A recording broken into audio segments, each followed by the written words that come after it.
자, 이제 국내로 가보겠습니다. 자, 바리스타. 예. 145 대 145입니다.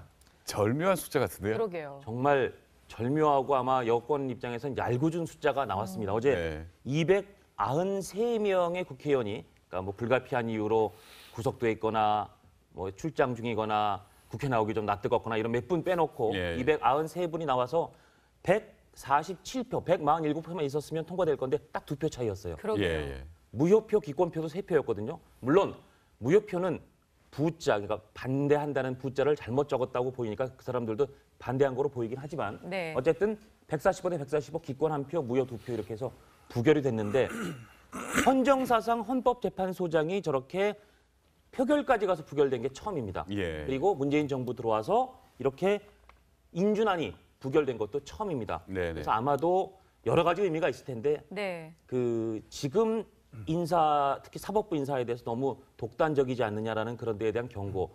그리고 좀 이따 우리가 다루겠지만 박지원 그 국민의당 원내대표가 교각사루라는 얘기를 했는데 거기에 여러 가지 두 가지 의미가 있다고 생각합니다. 하나는 지금 식약처장이라든지 벤처부 장관 이 두 사람을 너무 여권이 안 쥐고 안 놓으니까 이거에 대한 반대 의사가 여기로 갔다. 뭐 이런 해석까지 나오고 있습니다. 일단 어제 풍경 먼저 볼까요? 국회에서 뭐 표결 발표 나온 순간에 굉장히 재밌었을 것 같은데요. 예상컨대. 예, 그 화면부터 같이 보시겠습니다. 총 투표수 293표 중 가 145표, 부 145표, 기권 1표, 무효 2표로서 헌법재판소장 김유수 임명 동의안은 부결되었음을 선포합니다.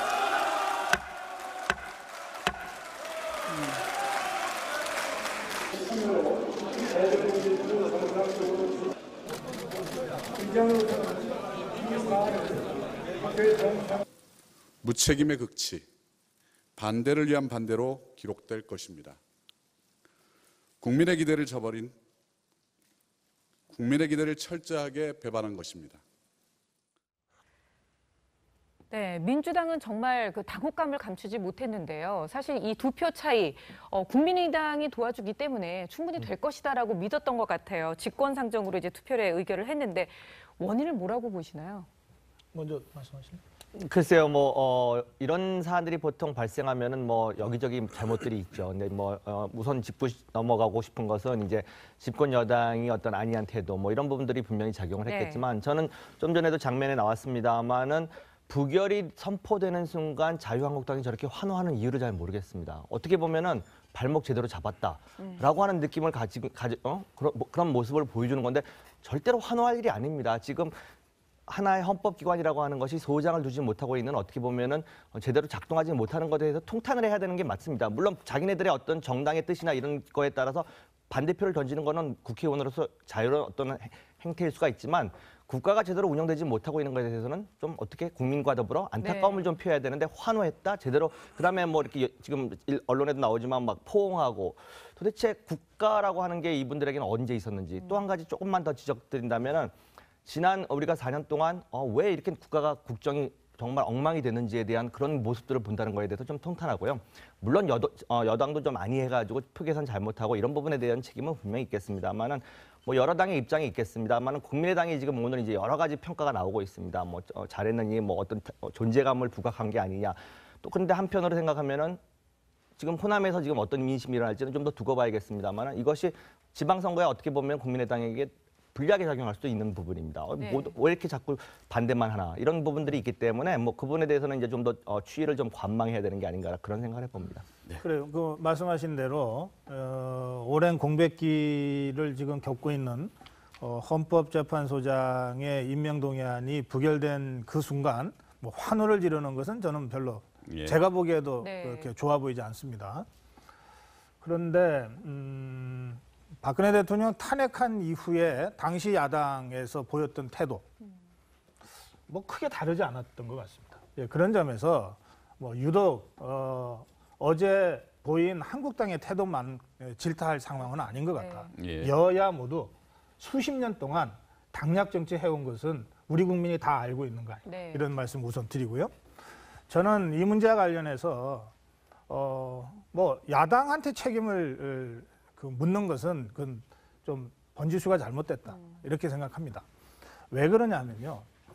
한국당이 김희수 후보자를 반대한 거 벌써 한 석 달 이상 반대해 왔습니다. 네. 공개적으로 반대해 왔습니다. 그거 모르는 사람 있습니까?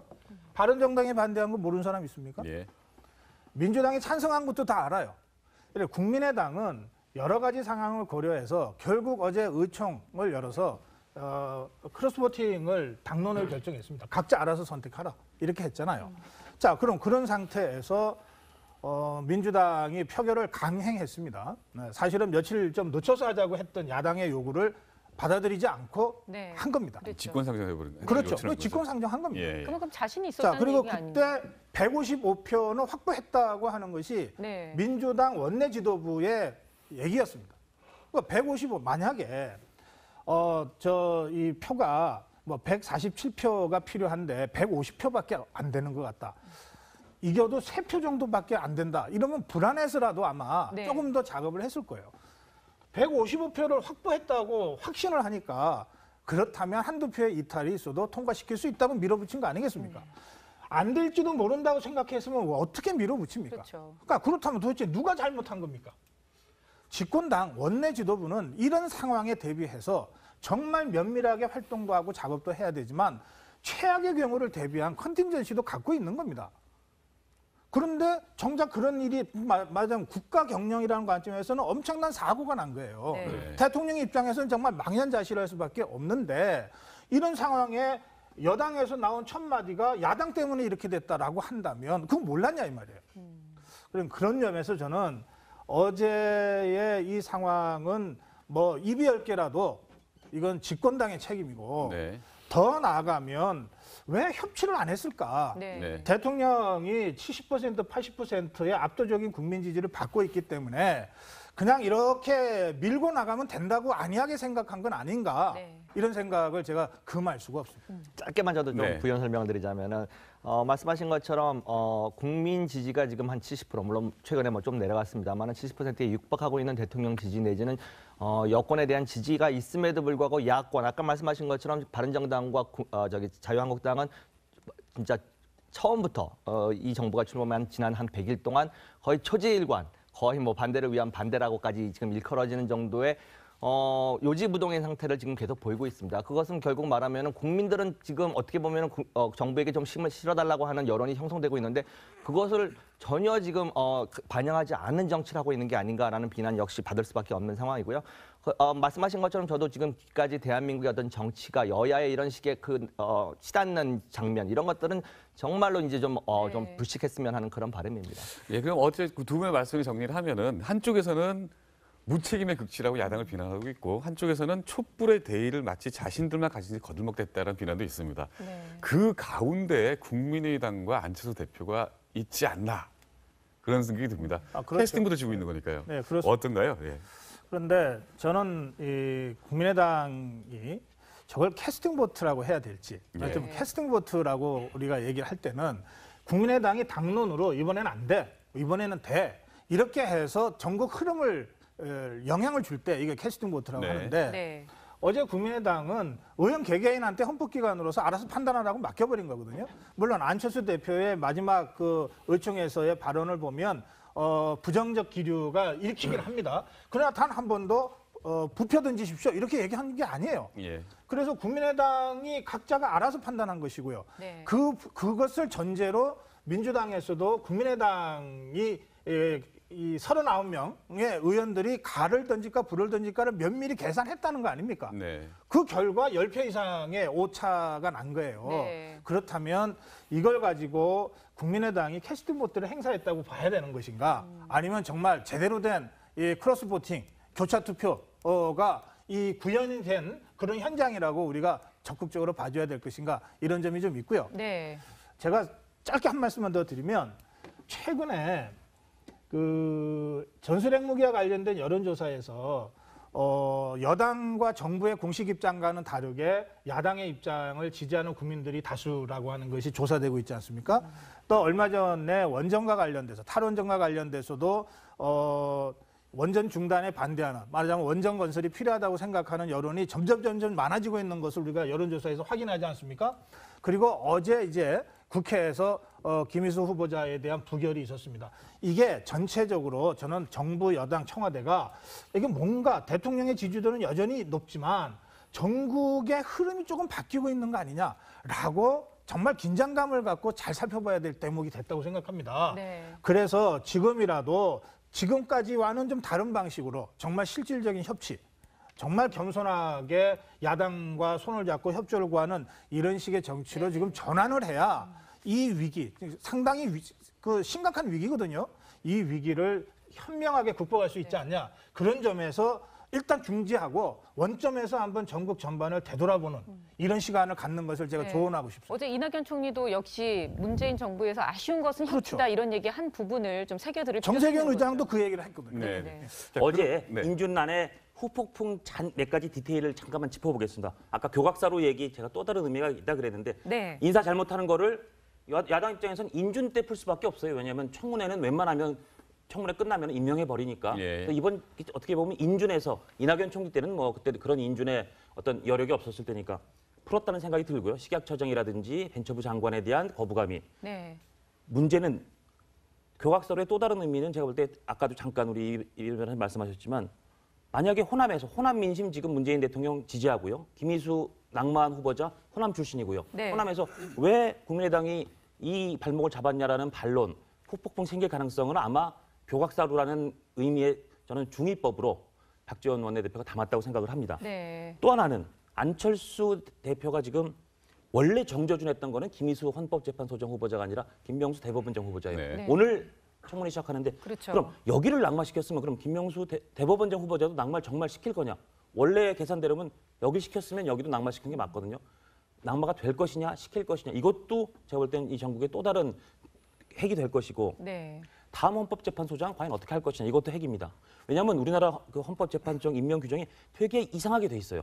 헌자가 몇 번이나 고쳐달라고 국회한테 탄원 호소까지 했었어요. 헌법재판소장은 헌법재판소 재판관 중에서 임명한다. 이 구절 때문에 새로 임명하면 원래 6년 임기가 보장돼야 되는데 임기가 보장이 안 되는. 그러니까 김희수 소장 후보자도 됐으면 한 1년 반짜리였거든요. 네. 지금 유력한 후보자가 강유련 헌법재판소 재판관인데 강유련 재판관도 1년도 안 남았습니다. 이제. 그렇기 때문에 새로운 지명이 과연 어떻게 될지 그것도 관전 포인트입니다. 이 수장님 네. 그러면 이게 하여튼 청와대에서는 어찌됐건 간에 자기들이 뜻대로 되지 않았으니까 어떻게 풀어 나가야 될 거 아닙니까? 네네. 그럼 어떤 자기들 주체적으로 어떤 결정이나 글쎄요, 지금 제안을 할수 있을까요? 일단은 지금 이 사태까지 온 거에 대한 여러 상황들을 곱씹어 보겠죠. 말씀하신 것처럼 이것이 협치가 부족해서 나온 상황이냐 예. 이 부분에 대한 검토도 분명히 들어갈 거고요. 뭐 그 부분이 일정 부분 작용했다고 저도 봅니다.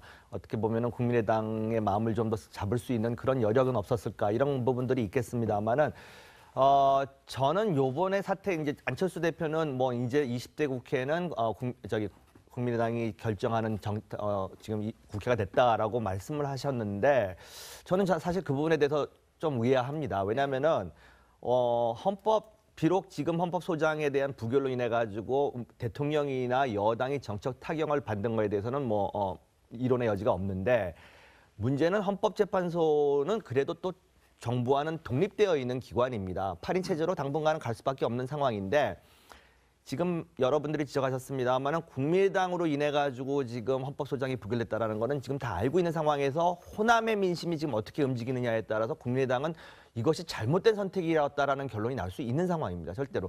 그렇기 때문에 과연 20대 국회에서 국민의당의 존재감, 캐스팅 보트로서의 존재감이 부각이 될지 이것이 완전히 악수가 될지는 뭐 여론의 추이를 좀 더 지켜봐야 되는 상황이고요. 청와대는 분명히 지금 이번 사태에 대해서 누군가가 책임져야 할 부분이 있다고 한다면 여당에 누가 어떤 사람이 이거에 대해서 잘못된 계산 내지는 아니한 판단이 있었다고 한다면 그거에 대한 요청을 하겠죠. 근데 저는 조금 생각이 다른데요. 우선 이제 그 책임과 관련해서는 어제 의원식 원내대표가 사의 표명을 했는데 이제 의원들이 말려서 일단 넘어갔습니다. 그러나 뭐 저는 책임질 부분이 있다고 생각합니다. 근데 이제 그 전에 안철수 대표가 들었으면서 국민의당이 자강론적으로 강하게 가면서 야당다운 야당을 보이겠다고 하면서 이제 첫 번째 이제 이 부결 사태가 왔는데 가만히 생각해 보십시오. 대선에서 지고서 사실은 2선에 물러서 있던 안철수 대표를 전당대회에 결국은 당대표에 도전하게 만든 이유가 뭘까? 이게 만약에 문준용 씨 제보 조작 의혹 사건과 관련된 그 일련의 흐름 속에서 머리 자르기 발언과 같은 추미애 대표의 또는 여권의 국민의당에 대한 어떤 그 전방위 압박이 없었다면 과연 국민의당에서 자강론의 목소리가 나오고 그 흐름을 타고 안철수 대표가 전당대회에 나갈 수 있었을까? 저는 그렇지 않았을 거라고 생각합니다. 그러니까 결국은 민주당이 전국 전반에 대한 운영의 어떤 그림을 갖지 못하고 우선 손쉽게 국민의당 호남 지역의 그 호남 민심을 일단 그쪽에서 다 가져가고 있지만 결국은 우리가 갖고 와야 돼. 라고 하는 생각으로 압박을 하다 보니까 오히려 반작용으로 안철수 체제가 들어서면서 자강론이 갖고 야당다운 야당 보여주다니까 이렇게 된 거 아닙니까? 그럼 이 과정을 다시 복귀를 해본다면 추미애 대표와 집권당이 국민의당을 파트너로 생각하지 않고 흡수하려고 했던 데서부터 시작된 거 아니냐 이렇게 볼 수 있어요. 어제 사태 직후에도 국민의당한테 책임을 미루잖아요. 그러면 그렇게 국민의당이나 야당 책임이라고 집권당이 얘기하는 한 김명수 후보자에 대해서 야당이 협조할 이유가 뭐 있습니까? 그렇지 않습니까? 그러니까 지금 집권당이 보이고 있는 이런 일방적인 밀어붙이기식 국정 운영으로는 야당의 도움을, 야당의 협조를 받기는 어렵고 상황은 점점 꼬여가는 거예요. 그런데 120석밖에 없는 집권당이 일방적으로 할 수 있는 일이 뭐가 있습니까? 그런 점에서 저는 일대 국정 운영에 대한 인식의 전환, 틀의 전환을 더불어민주당, 집권당이 책임 있게 해야만이 상황이 풀린다. 그래야 대통령에 대한 부담도 줄여줄 수 있다. 이렇게 제가 말씀드리는 거예요. 이 소장님, 그렇다면 오늘 있을 김명수 대법원장 후보자 인사청문회에 어제 있었던 이 부결 사태가 어떤 영향을 미칠 거라고 생각하시나요? 글쎄요, 그걸 좀 더 두고 봐야겠습니다만은 지금 그 자유한국당이나 바른정당에서는 지금도 또 각을 세우고 있는 상황이고 지금 국민의당의 태도가 오늘 어떨지 저도 좀 주목이 되는 부분입니다. 어저께 헌법소장에 대한 부결을 처리했기 때문에 조금 더 부드러워질지 아니면 이제 그 여세를 몰아가지고 정말 아까 말씀하신 것처럼 선명한 야당으로서 이번에 확실한 자리매김을 해가지고 강하게 나갈지 이 부분에 대해서는 좀 더 봐야 되는 상황인데. 오늘 그 국민의당에 속해 있는 일부 의원들의 SNS를 제가 쭉 아침에 오면서 봤는데 생각보다는 어제 거에 대한 것들이 이렇게 잘못됐다라는 인식보다는 안타깝다라고 하면서도 이제는 당분간은 그런 식의 정치적 노선을 갈 거라는 뉘앙스를 저는 받았습니다. 그러니까 선명한 야당으로서의 어떤 존재를 좀 부각하고 이런 글을 올린 걸 보고 오늘 그 김명수 후보자에 대한 것도 녹록치 않겠구나라는 생각을 좀 해보고 있습니다. 어제 사태 후에 이제 기자들이 청와대에다가 대통령과 여야 지도자들 모임이 지금 예정돼 있지 않습니까? 그 예정대로 할 거냐고 했더니 질문했더니 진짜 모르겠다 이렇게 답변이 나왔잖아요. 물론 책임 있는 답변이라고 하기는 어렵습니다만 그러나 사실 이럴 때일수록 해야 되는 거 아닙니까? 이럴 때일수록 예정에 없었던 그런 그 대통령과 여야 대표들 간의 이 전국 운영을 위한 이 논의 같은 것들이 더 필요한 거 아닌가요? 그러니까 그런 점에서 저는 어떤 경우에도 정치가 난맥상에 빠지면 가장 큰 책임이 여당과 대통령과 청와대에 있다고 하는 거. 이거 국민들의 인식이 그렇으니까 이 상황을 주도적으로 풀어갈 수 있는 일차적인 책임도 야당이 아니라 여당한테 있다. 그 책임을 좀 깊이 느꼈으면 좋겠다. 그 말씀을 꼭 드립니다. 알겠습니다. 자.